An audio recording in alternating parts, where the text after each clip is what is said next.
Welcome to our tutorial on how to find admins of a Facebook community on PC with the new update. If you've ever wondered who's running the show in your favorite Facebook groups, you're in the right place. Let's dive right in and walk through the steps together. First things first, open up your web browser and head over to facebook.com. Once you're logged in, take a look at the top right corner of your screen. You'll see a little speech bubble icon. That's your messenger. Give it a click. Now, in the messenger window, you'll notice a section called Communities. This is where all your groups and communities are housed. Scroll through until you find the specific community you're curious about. Found it? Great. Click on its name to open up the community's page. Here's where it gets interesting. Look for the community's name at the top of the page and click on it. This will open up a drop-down menu with various options. We're interested in the Members section, so go ahead and click on that. You're almost there. On the Members page, you'll see different categories of members.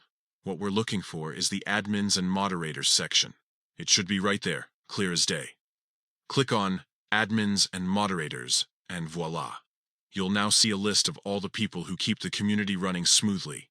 These are the folks who set the rules, approve posts, and generally keep things in order. And there you have it. You've successfully found the admins of your Facebook community. It's always good to know who's at the helm. Whether you need to report an issue, suggest an idea, or just want to show some appreciation for their hard work. Remember, being an admin is often a volunteer position, so a little kindness goes a long way. If you found this tutorial helpful, don't forget to like and subscribe for more social media tips and tricks. Until next time, happy Facebooking.